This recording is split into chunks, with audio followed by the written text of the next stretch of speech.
नमस्कार साथियों, कैसे हैं आप लोग। चलिए, अच्छी बात है, आप सब कुशल से हो।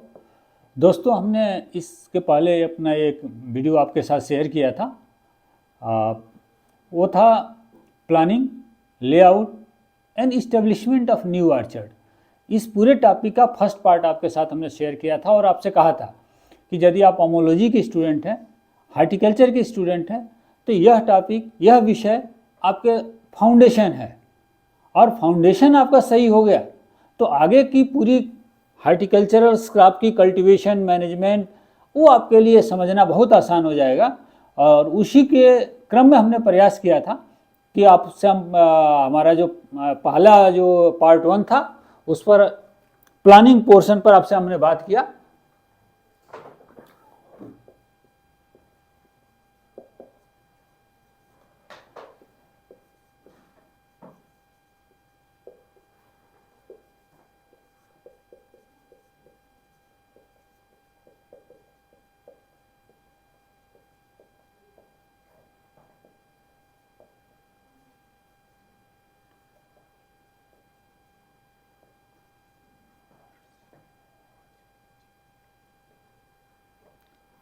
दोस्तों, पुराने वीडियो में हम लोगों ने जो प्लानिंग पर कहा कि अगर आप कहीं पर भी नया बाग लगाना जा रहे हैं तो बाग में सीधे फसल चयन से पहले ये जान लें कि वो फसल चयन करने से पहले कुछ ऐसे फैक्टर्स हैं, कुछ ऐसे विषय हैं जिसको आपको समझना होगा।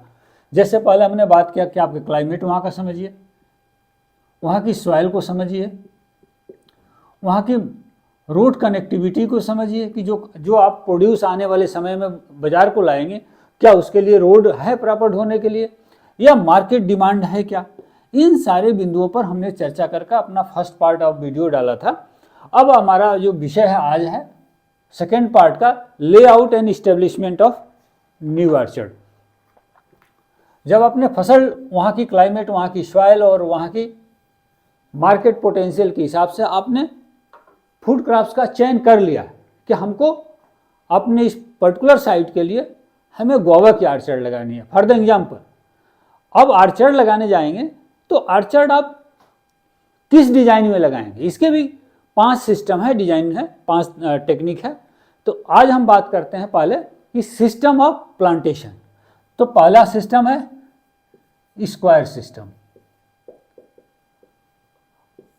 स्क्वायर सिस्टम का मतलब जो आपका बाग होगा उसमें जो ट्रीज लगेंगे, सपोज करिए आपका खेत है, जितना, अब एक खेत है तो इस खेत में आप पेड़ लगाएंगे कहाँ से, कहाँ कहाँ आप लगा देंगे। ऐसे तो है नहीं कि जहाँ इच्छा हुआ वहाँ पर आपने पेड़ को लगा दिया। तो इसके लेकर पहला सिस्टम स्क्वायर सिस्टम है। स्क्वायर सिस्टम का मतलब जो भी पेड़ लगेंगे एक स्क्वायर शेप में लगेंगे और हर स्क्वायर का जो कॉर्नर होगा, स्क्वायर मतलब जिसके चारों आर्म्स इक्वल हो।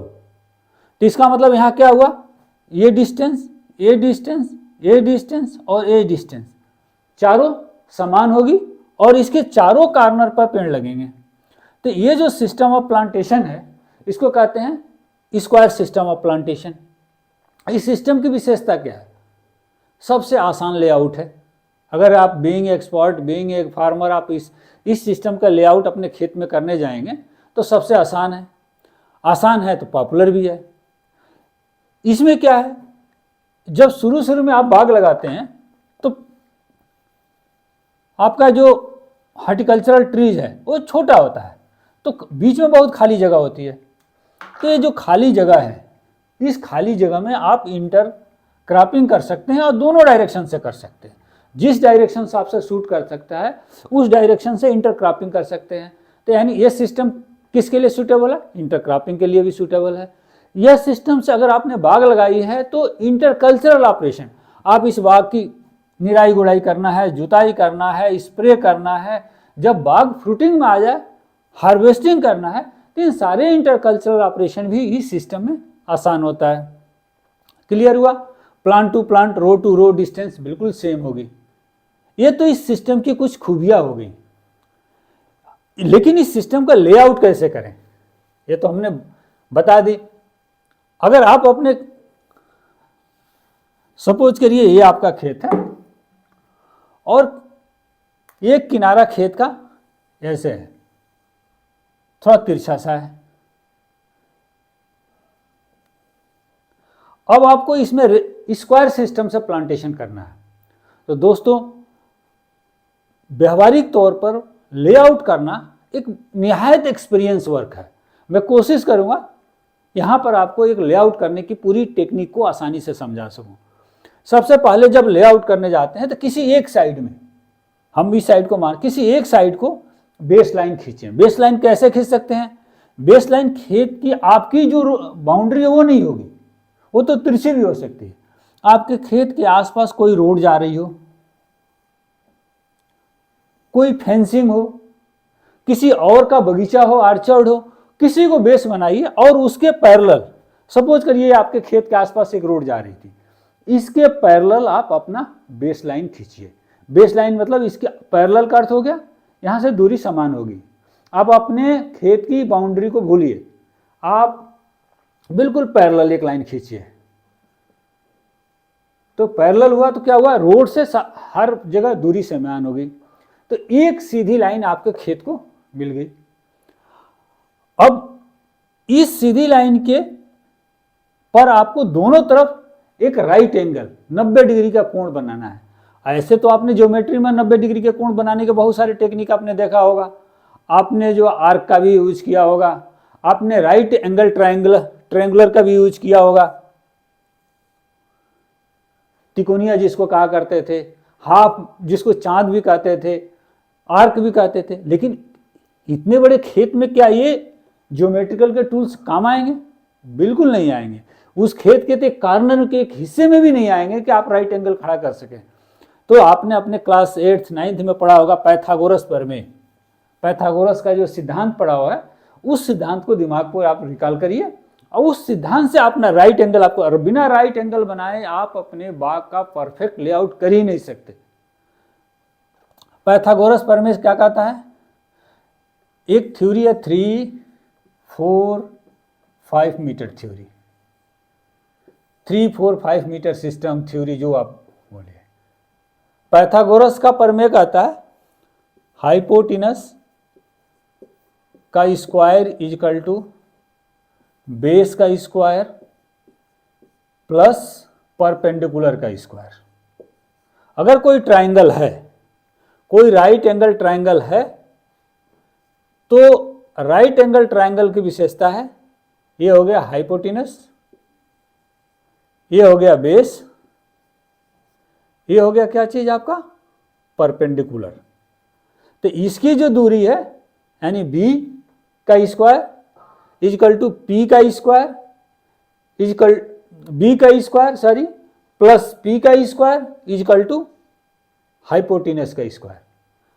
अगर हम इसमें से 3 मीटर को बेस मान लें, कुछ भी मान लीजिए, 4 को भी बेस मान सकते हो, तो 3 का स्क्वायर क्या हो गया 9, 4 का स्क्वायर क्या हो गया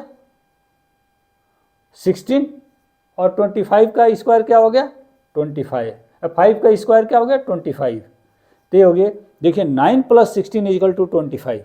इसका मतलब अगर कोई ट्रायंगल का एक आर्म 3 का हो, मीटर का हो, 3 सेंटीमीटर का हो, कुछ भी हो, एक दूसरा बेस 3 हो या बेस 4 हो, परपेंडिकुलर 3 हो और हाइपोटेनस 5 हो, तो पक्का राइट एंगल होगा। इसी थ्योरी पर हमको आप अपने खेत में जो एकड़ में है 10,000, 15,000, 20,000 स्क्वायर मीटर में है, वहां जाकर हमको क्या बनाना है, राइट एंगल। तो वो जो पाइथागोरस प्रमेय आपने 7th 8th 9 में पढ़ा था, उसको दिमाग में रिकॉल करिए। अब कैसे बनाएं हम, एक रस्सी लीजिए, एक लंबी सी रस्सी लीजिए, घरों में रस्सी हम यूज करते हैं। रस्सी पर आप 3 मीटर पर जाकर एक निशान लगा दीजिए, एक 4 मीटर पर निशान लगा दीजिए, एक 5 मीटर पर निशान लगा दीजिए। ठीक हो गया। अब आपने किसी पॉइंट्स पर, एक पॉइंट पर उठाइए, या आप कार्नर से ही लेना चाहते हैं तो कार्नर से उठाइए। तो आपने कहा बेस होगा 3, सब आपने एज्यूम किया, बेस 3 भी रख सकते हैं, 4 भी रख सकते हैं। बस बेस 3 रखेंगे तो परपेंडिकुलर 4 हो जाएगा, बेस 4 रखेंगे तो परपेंडिकुलर 3 हो जाएगा। हाइए लंबा सबसे जगह वो तो हाइपोटेनस होगा। क्लियर। कोई कंफ्यूजन हो तो आप बिल्कुल बात करें। अगर ये आपको क्लियर हो गया तो मैं गारंटी दे रहा हूं कि आप फील्ड में लेआउट फीता उठाकर लगा सकते हैं। और ये भी गारंटी दे रहा हूं कि हमने बहुत सारे जो फील्ड लेवल के एक्सपर्ट्स हैं ना, मैंने देखा है फील्ड में रियल लेआउट बिल्कुल नहीं वो कर पाते। वो कई बार उनको लेआउट आप देखोगे तो टेक्निकली फॉल्टी होती है। पेड़ लगा लेना प्रॉपर लेआउट नहीं। आप साइंटिस्ट हो या आप एग्रीकल्चरिस्ट हो तो आपको एग्रीकल्चर के बेसिक जो थ्योरी है उसको अडॉप्ट करना चाहिए, जानना चाहिए। हमने कहा चलिए बेस 3 मीटर लेते हैं।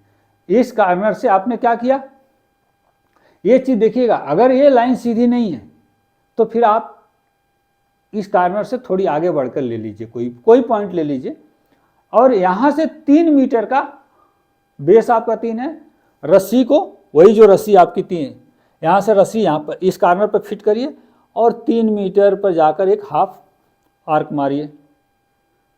तो इसका मतलब ये जो आर्क कटा ये कितनी इसकी डिस्टेंस हो गई, ये हो गई 3 मीटर। फिर आपने क्या किया, इसी कार्नर से उसी रस्सी से ये 4 मीटर का ये 0 में हो गया, ये 3 मीटर हो गया, ये 4 मीटर हो गया, ये 5 मीटर हो गया। तो आपने तो 3 मीटर का एक आर्क इधर मार लिया बेस पर। अब फिर यही 0 से 4 मीटर का आर्क ऐसे मार लीजिए। यहां तो कोई बेस है नहीं कि काटेगा, लेकिन हाफ आर्क मारिए। फिर इस ज्वाइंट से ये पूरे यहां से यहां तक का डिस्टेंस यूज करते हुए 5 मीटर का आर्क मानिए। दोस्तों जो ये आर्क है, ये जो कट है, ये जो कट है आर्क है ना, इसको मिलाइए, यही आपका राइट एंगल। आपके खेत में एक सीधी लाइन क्रिएट हो गई। ऐसा ही आपको दूसरे कार्नर पर करनी है। आपके खेत में एक सीधी लाइन ये मिली, एक सीधी लाइन ये मिली जो आपने आर्क से डिजाइन की।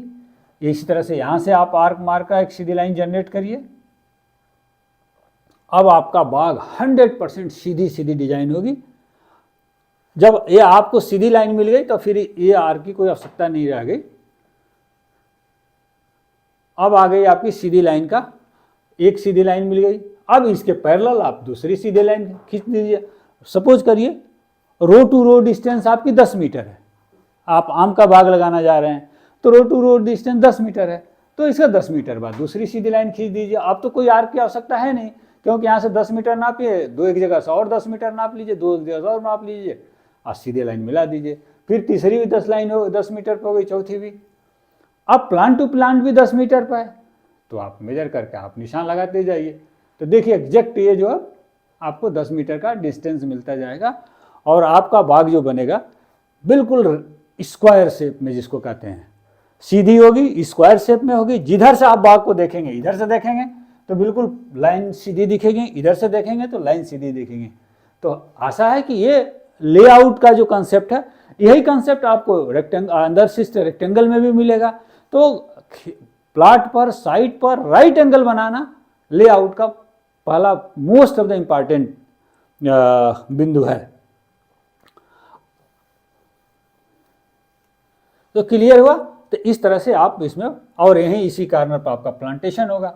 ये रेक्टेंगल एक हुआ, फिर तरह से ये सारी रेक्टेंगल करें स्क्वायर, एक स्क्वायर हुआ, ये एक स्क्वायर हुआ, यहाँ पर आपने प्लांटेशन करना है।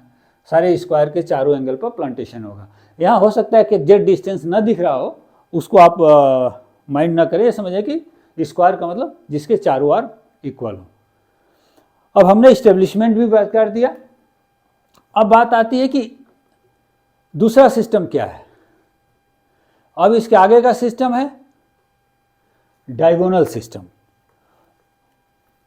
ये अगर आप स्क्वायर सिस्टम में प्लांटेशन किए हुए हैं और इसी के बीच में जो एक आपका स्क्वायर बना, ये आपका स्क्वायर है, एक पेड़ यहाँ लगा, एक पेड़ यहाँ लगा, एक पेड़ यहाँ लगा, अगर इसी के बीच में एक एक पेड़ आप लगा दें तो इसको कहते हैं डायगोनल, यानी जो इस डायगोनल क्रॉस है, ये जो डायगोनल क्रॉस है, इस क्रॉस के पास एक एक ट्री आपने लगा दिया,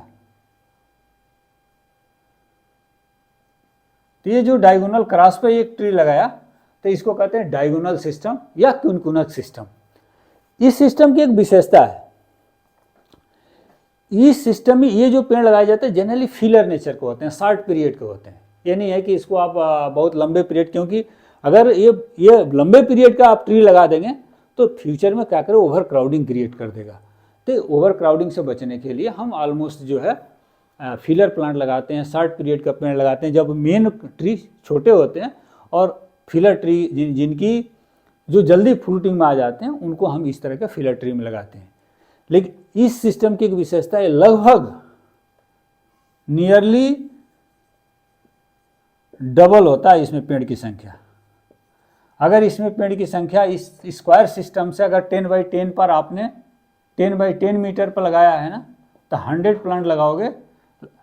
अगर आपने क्यूनकुनेक सिस्टम से लगा दिया तो लगभग 200 के आसपास आ जाता है।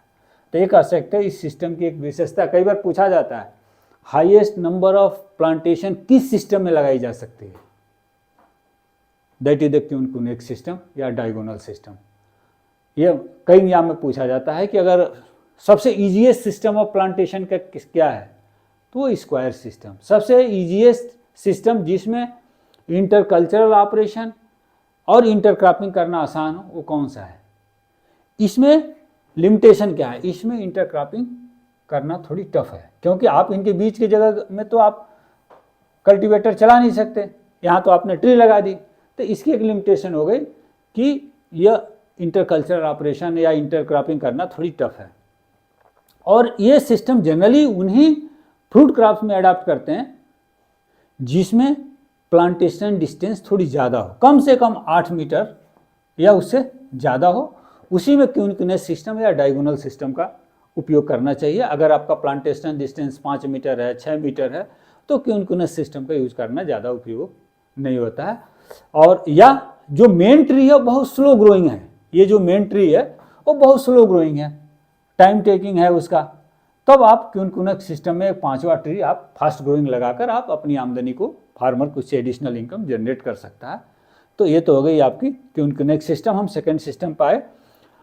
अब बात आती है रेक्टेंगल सिस्टम की। तीसरा सिस्टम हमारा क्या, पहला होगा स्क्वायर, साथ में हम लिखते भी चलते हैं।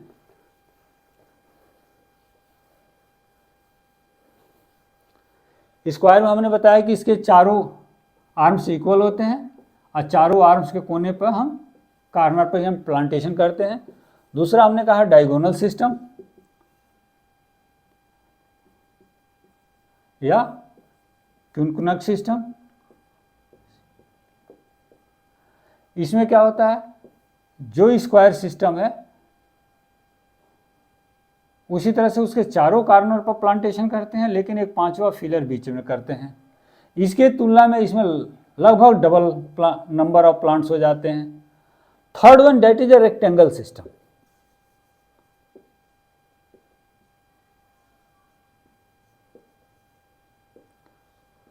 रेक्टेंगल अब क्लियरली नाम से स्पष्ट है कि इसमें क्या है, जो सामने आमने सामने की जो लाइन होगी वो इक्वल होगी, मतलब ये इसके इक्वल होगी और ये इसके इक्वल होगी। मतलब यहाँ प्लांट टू प्लांट और रो टू रो डिस्टेंस बराबर नहीं होगा। यहाँ पर क्या था, चूंकि चारों आर्म इक्वल थी तो इसमें क्या था, प्लांट टू प्लांट और रो टू रो डिस्टेंस सिमिलर थी। यहाँ प्लांट टू प्लांट आर्म और रो टू रो डिस्टेंस भी यहाँ भी सिमिलर नहीं होगी, क्योंकि बीच में आपने लगा दिया एक 5th प्लांट। यहाँ पर प्लांट टू प्लांट जो है और रो टू रो डिस्टेंस यहाँ भी सिमिलर नहीं होगी, क्योंकि यहाँ ये रेक्टेंगल सिस्टम है। इसमें भी आप देखें कोई प्रश्न, ये जस्ट आप एक रेक्टेंगल की जो क्वालिटी है ना, उसी पैरामीटर को दिमाग पर रखिए। यहाँ पर क्या है, क्योंकि इसमें भी इंटरक्रॉपिंग करना और इंटरकल्चरल ऑपरेशन करना दोनों आसान है, क्योंकि इनके बीच से आप आसानी से इंटरकल्चरल ऑपरेशन, और दोनों डायरेक्शन से, चाहे तो आप इस डायरेक्शन से करें या आप इस डायरेक्शन से करें, दोनों डायरेक्शन से ये विशेषता रेक्टेंगुलर सिस्टम में भी पाई जाती है, यही विशेषता स्क्वायर सिस्टम में भी पाई जाती है। तो हमने 3 सिस्टम की बात कर ली, स्क्वायर सिस्टम, डायगोनल या क्यूनकुनेक सिस्टम, और नेक्स्ट हो गया रेक्टेंगल सिस्टम। अब अगला जो हमारा सिस्टम है वो थोड़ी सी उसकी लेआउट थोड़ी टफ है। ओके, चलिए एक हमारे साथी ने कुछ जिज्ञासा चाहा, कुछ जानकारी चाहा है।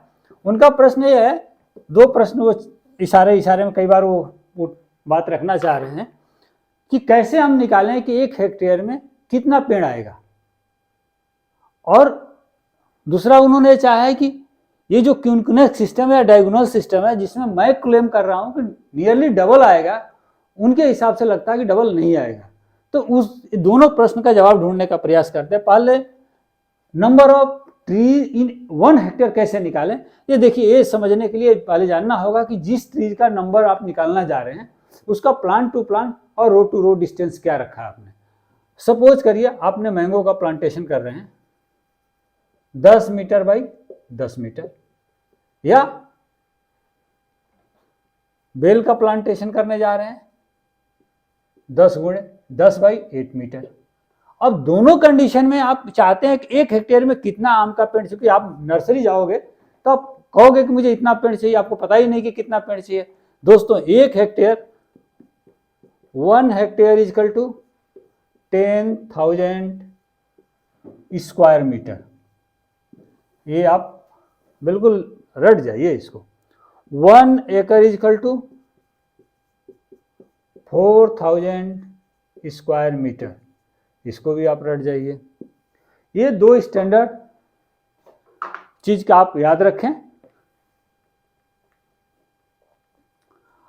अब बात आई कि अगर 1 हेक्टेयर एरिया है यानी 10,000 स्क्वायर मीटर है और उसमें आप मैंगो का प्लांटेशन करना चाहते हैं, तो टोटल एरिया क्या है 10,000 स्क्वायर मीटर। और एक सिंगल ट्री को कितना चाहिए 10 इंटू 10 मीटर, यानी divided by plant to plant into row to row, 0 से 0 0 से 0 यानी हुआ 100 ट्री। 100 ट्री आपको मैंगो का 10 बाई 10 के डिस्टेंस पर आप लगाओगे तो 1 हेक्टेयर में आपको 100 ट्री लगेगी। लेकिन यही डिस्टेंस मैंगो के लिए ही मान लीजिए या बेल के किसी के लिए मान लीजिए, अगर डिस्टेंस आपने बदल दिया तो फिर कितना आएगा। सपोज करिए एरिया 1 हेक्टेयर है, 1 हेक्टेयर मीन्स 10,000 स्क्वायर मीटर।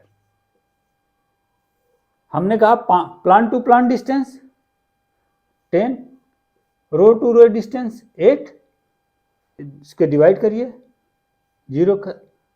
4 से डिवाइड करिए,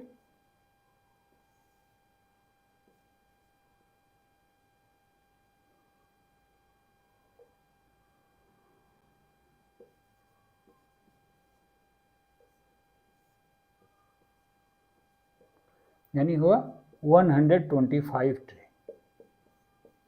क्लियर। तो नंबर ऑफ प्लांट निकालने का फार्मूला यही है, area in square metre total divided by plant to plant into row to row distance. ये ध्यान रखिएगा, जो एरिया अगर स्क्वायर मीटर में है तो प्लांट टू प्लांट डिस्टेंस भी मीटर में and row to row distance भी मीटर में होनी चाहिए। सेम यूनिट में आप ये फंक्शन निकाल सकते हैं। तो पहले प्रश्न का जवाब क्लियर हुआ आपको, अच्छी बात। अब दूसरा प्रश्न था जो कि क्यूनकुनेस या डायगोनल सिस्टम में नियरली डबल कैसे पेड़ लगेंगे स्क्वायर सिस्टम की तुलना में। चलिए इसी डायग्राम पर समझने का प्रयास करते हैं। थोड़ी सी इस डायग्राम को एक नए डायग्राम बनाते हैं। एक हमारे पास ये प्लॉट है, सीधा प्लॉट ले रहे हैं ताकि समझना आसान रहेगा, और हमने पूरी अपनी लेआउट कर हमने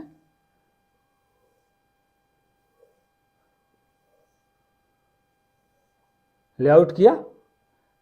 ये लेआउट किस पर हम कर रहे हैं स्क्वायर सिस्टम पर, यानी प्लांट टू प्लांट और रो टू रो डिस्टेंस सेम हुई। ये इसकी बाउंड्री हुई। जनरली बाउंड्री, खेत की बाउंड्री से लगभग अगर प्लांट टू प्लांट 10 मीटर है या रो टू रो 10 मीटर है तो हम 5 मीटर का स्पेस छोड़ कर लगाते हैं, ताकि रिमेनिंग एक पौधे को अगर मान लीजिए आपने 10 मीटर यहाँ से 10 मीटर है एक रो से दूसरे, तो 5 मीटर एक पेड़ को चाहिए, 5 मीटर एक पेड़ को चाहिए। चूंकि लास्ट में आपने केवल एक ही पेड़ लगाया है तो यहाँ 5 मीटर ही हम छोड़ते हैं। ये आपका बाग हो गई। अगर हमने क्या किया है, स्क्वायर सिस्टम से हमने पेड़ लगाया है, यही तो पेड़ हो लगेंगे। क्लियर?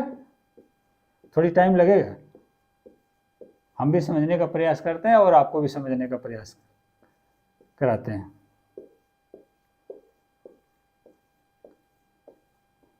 इस खेत में अगर हम स्क्वायर सिस्टम से पेड़ लगाए, क्लियर, तो कितने पेड़ लगे? 1 2 3 4 5 6 7। और कितने रो है? 1 2 3 4 5, यानी 35 हो गया। कोई इश्यू?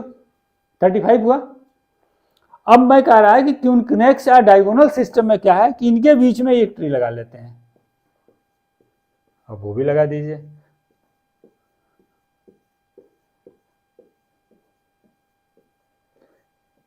ये जो पांचवा ट्री होगा ये फिलर होगा, ये परमानेंट नहीं होगा।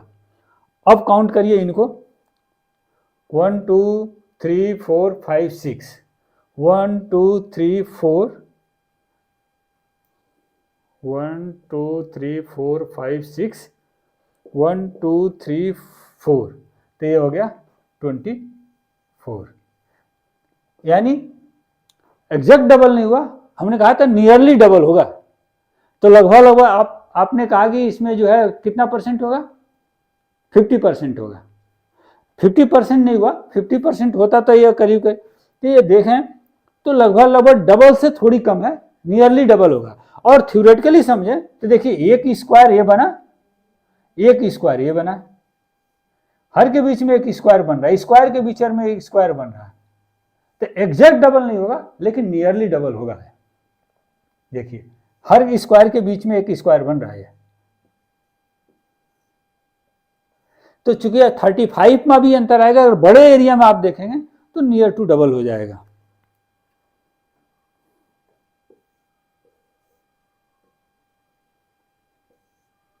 देखिए सब स्क्वायर बन गया। तो पहले एक स्क्वायर ब्लैक के साथ बना, एक दूसरा स्क्वायर रेड के साथ बना, एरिया वही है। तो मोर और लेस नियरली डबल इसमें प्लांटेशन होते हैं। क्लियर? आपके दोनों प्रश्न का जवाब मिल गया। अब हम आते हैं किस पर? हेक्सागोनल पर। थोड़ा हेक्सागोनल का लेआउट दोस्तों थोड़ी अलग है, थोड़ी टफ है, और हेक्सागोनल बहुत प्रैक्टिस में भी नहीं है। हेक्सागोनल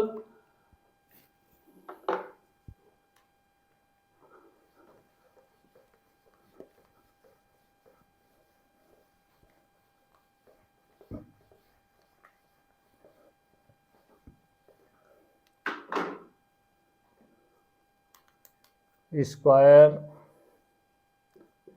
डायगोनल,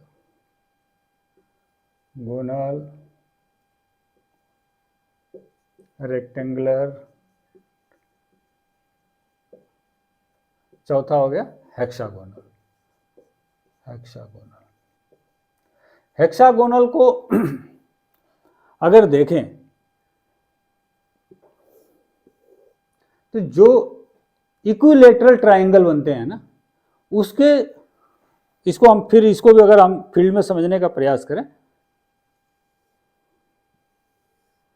सपोज करिए ये आपने प्लांट टू प्लांट डिस्टेंस एक मेजर किया, और एक इक्विलेटरल ट्राइंगल मतलब जिस ट्राइंगल के तीनों आर्म्स इक्वल हो। क्लियर? अब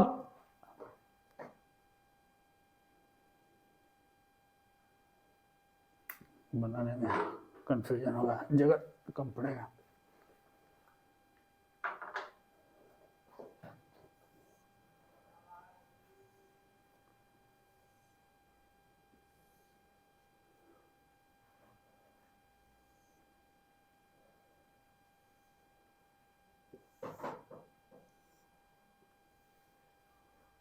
देखिए दोस्तों, देखिए यहां पर 3 इक्विलेटरल ट्राइंगल है। एग्जैक्ट बना नहीं होगा क्योंकि अब किसी ज्योमेट्रिकल टूल से नहीं बना है। एक ट्राइंगल एक हो गया, एक ट्राइंगल ए हो गया, 1 2 3 4 5, एक छूट गया।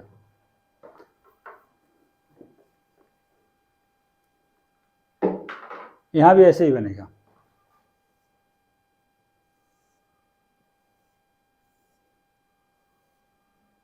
ये हुआ इक्विलेटरल ट्रायंगल, 3 4 5 6। जब प्लांटेशन इन 6 इक्विलेटरल ट्रायंगल के आउटर कॉर्नर पर हो और एक 7वां इनके सेंटर में हो, तो इस तरह के जो प्लांटेशन टेक्निक होती हैं उसे कहते हैं हेक्सागोनल। तो हेक्सागोनल में कितने पेड़ लगते हैं? 7। हर इक्विलेटरल ट्रायंगल के आउटर यानी बेस पर 2 यहाँ, इसके बेस पर ए, इसके बेस पर ए, इसके तो देखिए पेड़ को अब गिनिए 1 2 3 4 5 6 और 7th ए। इसकी लेआउट थोड़ी टफ है, लेकिन बेसिक लेआउट टूल वही है। आप लेआउट में आप स्ट्रेट लेवल क्या कहते हैं, एक बेस लाइन खींचिए, बेस लाइन पर एक आप जो है राइट एंगल खींचिए, और फिर आप अपना एक बेस क्रिएट करिए, बेस के ऊपर फिर आप इक्विलेटरल ट्रायंगल बनाइए। इक्विलेटरल ट्रायंगल का मतलब क्या हुआ? अगर आपने 5 मीटर रखा है तो फिर इससे 5 मीटर पे एक आर्क मारिए, इससे 5 मीटर पे एक आर्क मारिए, इससे 5 मीटर पे एक आर्क मारिए। ये लाइन सीधी है तो यहाँ मिल गया, फिर यहाँ से एक आर्क मारिए, ये मिल जाएगा, यहाँ से एक आर्क मारिए, ये मिल जाएगा, यहाँ से एक आर्क मारिए, ये मिल जाएगा, यहाँ से एक आर्क मारिए।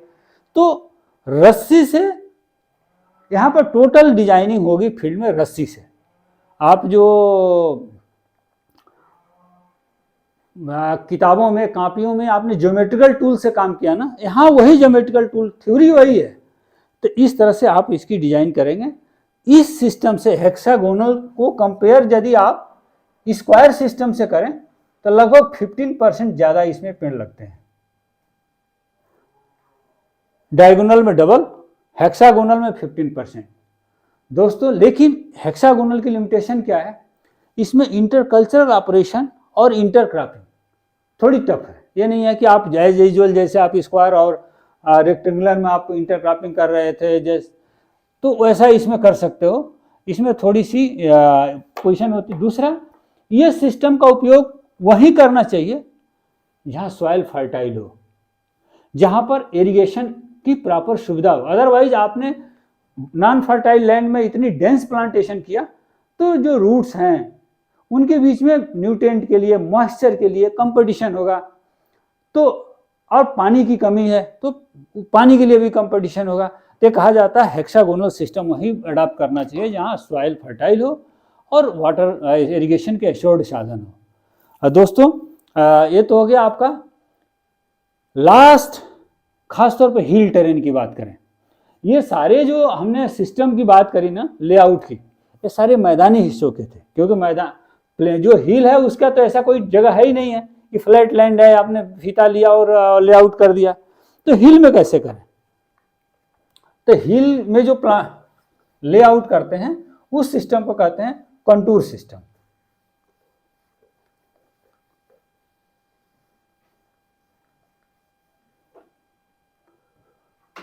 That is 50 is the contour system. Contour है क्या? आप सब पहाड़ पर या तो रहते होंगे या पहाड़ घूमने तो जरूर गए होंगे।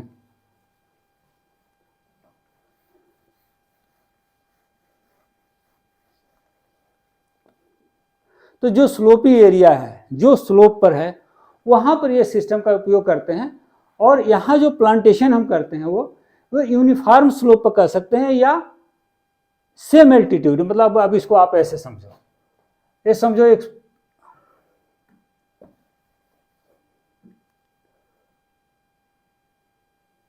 पहाड़ ऐसे ऐसे ही तो होता। पहाड़ यूं से आप चढ़ने चालू करते हो किसी ने टेढ़े मेढ़े।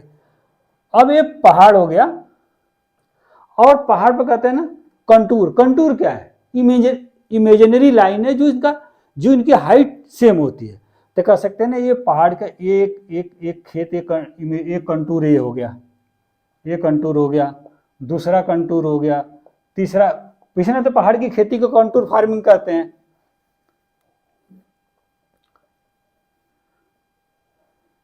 ये तीसरा कंटूर हो गया, ऐसे कंटूर बनते चले जाते हैं।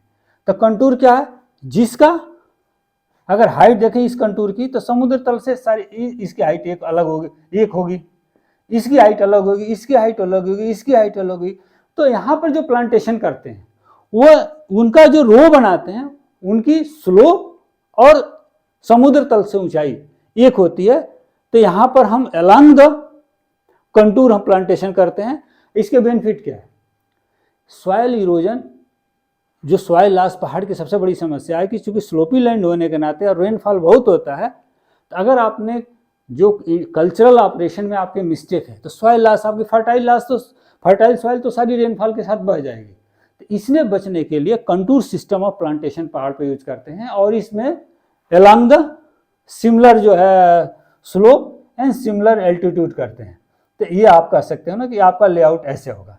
और लेआउट करते वक्त ध्यान रखें कि किसी एक डायरेक्शन में, पहले तो जो मार्किंग करिए नीचे से करिए।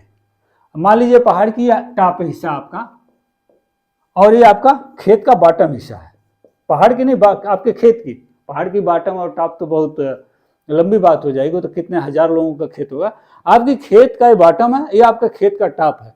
तो लेआउट आप बॉटम से चालू करिए और किसी एक डायरेक्शन से चालू करिए, क्योंकि यहाँ एक ही डायरेक्शन से लाइन को आप सीधी बना सकते हो। दोनों डायरेक्शन से सोचो, जैसे यहाँ पर रेक्टेंगल है या स्क्वायर में आपने चारों डायरेक्शन से आपने लाइन को सीधी किया, यहाँ पर वो नहीं कर सकते। तो आपको क्या करना होगा, किसी एक डायरेक्शन से आपको लाइन को सीधी करना पड़ेगा, एक इमेजिनरी लाइन लेकर। अब आपको मान लीजिए यहाँ पर आपने, और यहाँ पर कभी plant to plant, row to row बहुत एग्जैक्टली नहीं इक्वल होता है। आपने चालू कर दी, आपने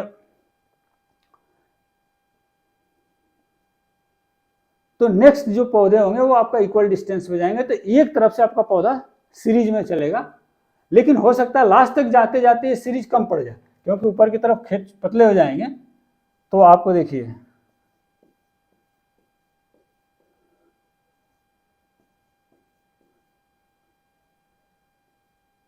यहाँ जा खेत खत्म हो गया। तो वन डायरेक्शन से आप इसको कर सकते हैं ना, एक डायरेक्शन से आप इसको स्ट्रेट लाइन बना सकते हो, और अलोंग द कंटूर और इक्वल डिस्टेंस पर इसको, equal height not distance, equal height पर ही इसको डिजाइनिंग करते हैं। खासतौर पे यह मोस्टली यूज होता है हिल्स पर।